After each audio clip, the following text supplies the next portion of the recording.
some of the world's best roller coasters appear to be in trouble, as a world record-breaking one has been closed for over a month, and another very highly rated coaster has been announced to close forever. And I don't think a lot of us thought it was real. Along with that, new rides have been showcased, new rides have gotten stuck, and someone even managed to fall out of a log flume and slide all the way down its drop. Yeah, it's been a crazy week because all that and even more has happened this past week in theme parks.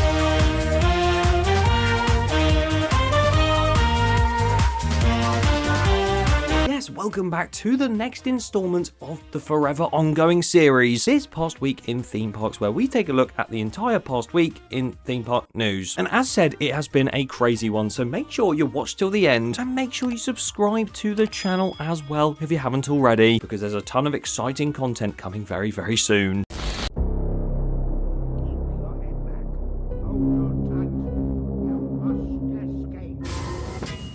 What on earth was that? Anyway, let's actually get into the news, because that's kind of why we're here. And as per usual, there is way too much news to go through. We're going to be here for years. Not today, because we have a quick fire segment to attend to. Let's go! Starting by taking the elevator up to Europe. We're first up at Gronaland in Sweden. They have just announced a brand new interactive shooting dark ride opening next year, literally called Score. What if you don't get a score? What if you don't shoot? Are you gonna get killed? There's a whole story about it being hidden deep below the amusement park, and it's a place only known to a few people. Well, that's not going to be the case when it opens, and I look forward to when it opens. As I do the brand new roller coaster coming to Connyland in Switzerland, the massive Mack Big Dipper called Masai, that has now got track and support ready to go up on site, and that also opens next year, so better get a move on. Talking of Mack Big Dippers, let's get even bigger than the Big Dipper with a Mack Striker coming to a park in France. And as much as last week we got given the name for this ride being Supersonic, we now have full concept art and even the layout of what this ride is going to look like, featuring one turntable, 2 trains, 3 launches, and 3 inversions, costing 18 million euros. This thing looks so cool, and I really want to go and ride this thing, and I hopefully will be when it opens in 2027. Walygator, also in France, has announced a brand new for 2026 Chaos Expedition. Oh, I don't know. A brand new roller coaster, which is just a classic Sierra Tivoli model. What's so exciting about that? Well, nothing's exciting about it, but it's actually the old Treetops roller coaster from Oakwood here in the UK. Now we just need someone to move Megaphobia. Put it in my back garden.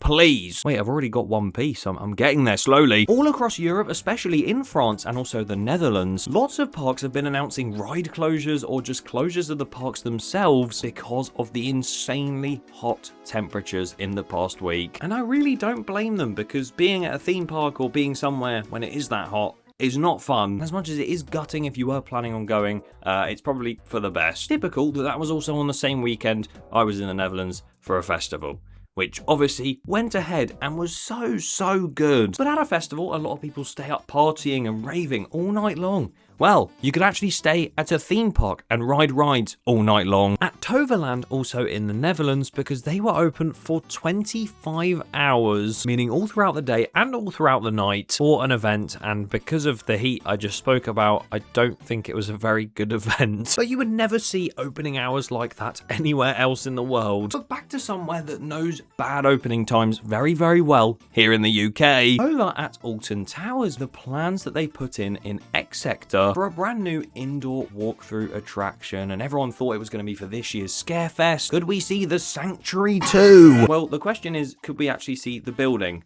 go up anytime soon? Because planning permission has been approved for that, but they really want to get working on that if it is for this year's Scarefest, because currently there is nothing going on there. God knows what's happening with that. But I'll keep you updated on everything Alton Towers and UK theme parks and every theme park in the world related. So subscribe to stay up to date. Because I'm also going to be doing a separate update video on the brand new Minecraft roller coaster coming to Chessington, as that has now had supports delivered to the site, as we know. That's not new information. And track delivered to the site, which we also knew. So what's the news here? Well, there's brand new pieces that have arrived that aren't just black flat track, but instead are a thicker spined red track, presumably for the outdoor section or maybe one of the more intense sections indoors. I'd be leaning more towards the outdoor section, but yeah, that is going to be awesome, going around the layout and experiencing red and black track. Don't think anyone's ever said that in their life before, but that also opens next year, so they need to get a move on with that as well. And before we fly over to our final destination, I went on the internet and I found this. First up, over at Disneyland. Oh, Buzz, you are not okay. Maybe at some point every single time I make one of these videos, I'm just going to start malfunctioning. And I found this as well. Look at this. It's just flat track going around. It's obviously a power coaster of some kind.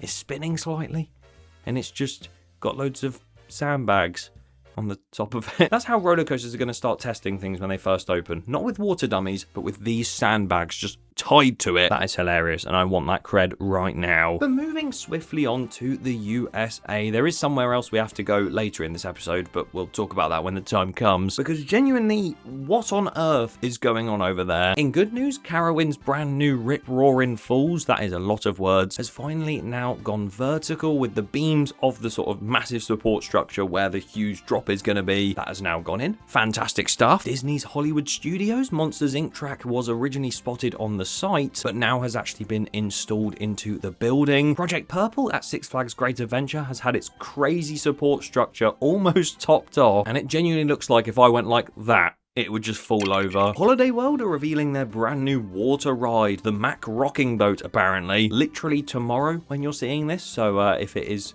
the day I release this, then stay tuned. And Disneyland California has reopened Pirates of the Caribbean after a refurbishment with a brand new animatronic in place of just an old prop that used to be there. And I don't know if everyone's totally happy with it, but you could say that for everything Disney related. But beyond that point in the Americas, there are some crazy news stories, starting with the lesser so, where Tormenta's Rampaging run at Six Flags over Texas. This Giga dive coaster standing 309 feet over Texas. Supposedly, having already supposed to have opened, they have now taken a little bit longer with the commissioning and testing process and have paused the grand opening plans. Another Six Flags delay to write down in the books. Oh no! Anyway, Top Thrill 2 over at Cedar Point, which started testing and got stuck right at the top of the top hat, perfectly in balance, and just wouldn't come back down. But once again, a good ending where it did roll back down and then eventually they just tested it, and I assume it's running fine now. Unlike some other Six Flags rides, because riders experienced a tense moment at Six Flags over Georgia when an amusement park ride got stuck 260 feet in the air, and following that mere days later, more people were stuck very high up in the air on a flat ride at a previous Six Flags park, which is now owned by the Emerald Park, no, Enchanted Parks. And we've had news reports all over it. TMZ, just stick to filming celebrities and being weird like that. Stop focusing on theme park rides, because you know nothing. Wasn't the only ride to get stuck, because a recently opened new ride over at Adventureland in Farmingdale, the Wave Twister ride, which you can see right here. It was making some very strange noises when it first tested, but on Friday night, it was stuck high in the air, trapping riders in their seats for more than 2 hours. It's literally a normal procedure. I'm going to throw something. Rides and roller coasters are supposed to be fun. Why do the news always want to make them sound so terrifying? But luckily, going back to Cedar Point, they didn't have any news coverage because something crazy happened there as their big Scream and Swing was running, and there was just 2 random guests stood in the ride area, literally meters away from it, swinging so fast without any fence in between them and the ride. How did staff not notice that? Get me on there, I'll operate it better. A small fire broke out at Walt Disney World in one of their on-site hotels, where just this huge cloud of smoke poured out of the Swan and Dolphin Resort. Supposedly no one was injured, which is obviously amazing, but the fact fires seem to keep happening at Disney parks and on Disney rides and hotels, that's not amazing. But at least no one has fallen out of a ride or anything at Disney recently. Oh wait, they have! Because on Tiana's Bayou Adventure, previously known as Splash Mountain, one of the most famous log flumes in the world, and it's got a couple drops on it and really nice theming and everything. I actually haven't done Tiana's, but I heard a lot of people once again saying they don't like it. Revert it back! Every Disney enthusiast ever. But on the final drop of that ride, the biggest drop, the 50-foot tall drop, for some reason an occurrence happened on the boat, which meant a kid flew out of the boat and slid down the drop on his backside all the way down to the bottom. I don't know if I can show you the video, but the kid was sent to hospital and he's completely fine. And it turns out he actually got out the boat himself. So he's the idiot here, and it's not graphic or anything because it's literally just a massive water slide. And here's your video. It looks like he just leaps out, and then obviously some woman's like pushing him to try and get him on the side and not fall in the trough or something, and he just falls down. How? Why would you do that? That's just an absolutely crazy scenario. Like, how does that even happen? But like I said, everything's fine. The ride's open. The kid's fine. It's what it is. You're welcome if you saw that, and if you didn't, welcome back. Hopefully I never have to show anything like that again. But what I am going to have to talk about is two big rides, one of which is actually in the USA, and the other a world record breaking one in the Middle East. They both appear to be in a bit of trouble recently, and we'll start with Falcons Flight over in the Middle East, so we need to do a quick detour from America. And this one appears to be having a bit of trouble because for the past month or so, it has been listed on their website as Falcons Flight is temporarily closed, but we hope you enjoy our other incredible rides and attractions. And it has said that on there for, like I said, over a month. Supposedly, as per usual, this is the only thing that they've actually said about Falcons Flight being closed. There's no word on when it might reopen. There's no word on why it's shut right now. But the only evidence we have is a couple of people that have gone there in the past few weeks and said that it's closed, but mainly that thing on the website that does say it's temporarily closed. God knows what's happened with that as well. I mean, it's the world's tallest, fastest, and longest roller coaster with multiple LSM launches in a very hot country. It's obviously going to have reliability issues, but is this the first of many months that it may be down for? I really hope not, and I hope that the Falcon flies again, but it's very odd to see that that's the case. I'm surprised not more people have reported on that, because it's pretty worrying, and it looks like it may be in a bit of trouble, but not as much trouble as a coaster over in the USA again. Oh, we're gonna have to go back, aren't we?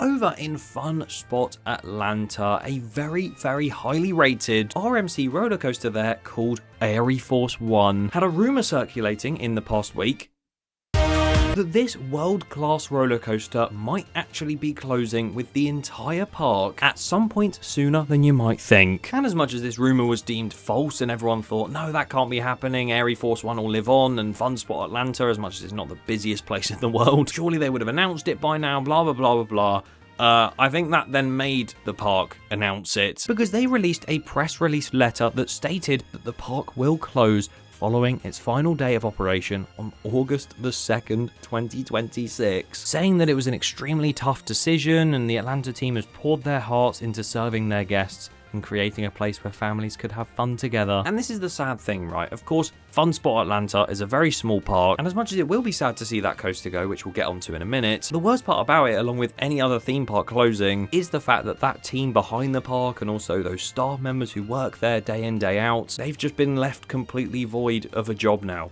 which sucks. And I really do wish the best for those people and also those who have that as their local park, because that must be really, really gutting to see, especially with that world-class roller coaster Aireforce One closing with it. Just an insane looking layout. It's got like a dive loop and so many consecutive airtime hills, outer banks, whatever. The coaster absolutely hauls, and it is rated genuinely as probably top 10 roller coasters in the world by some people. And I am genuinely so gutted that it is closing very shortly after that announcement, because if they announced it was closing at the end of this year, I might have actually gone out to experience it, but I don't think I'll be able to. But at least they've told us, I guess, unlike another ride. But with that park closing on August the 2nd, that means that entire ride and the area around it will be completely forgotten, left to rot and just sit there for years and years and years. Or will it? Because a lot of people really want to see that ride relocated, as it is a full steel roller coaster, so there is a chance it could be relocated, but the price of relocating it to another park and having to deal with all the landscape that it had underneath it and making sure the supports sit correctly on that landscape, piecing it all back together and obviously making it run again, by the point they've spent all that money at another park, they could have literally bought their own custom one for a lot cheaper. Always sad to lose a park, and especially a coaster of that caliber, and knowing our luck, that probably won't be the last. So expect more sadness, because more ride removals will probably happen later down the line, and I will keep you updated on if any of them do. So yes, make sure you subscribe so you don't miss future episodes of this series and my other videos too. And in better news, a brand new theme park is coming to the UK that you can go and watch a brand new construction update of right now. Universal United Kingdom Resort. Yes, we're getting a new theme park, not actually closing one. Finally. Go and watch it.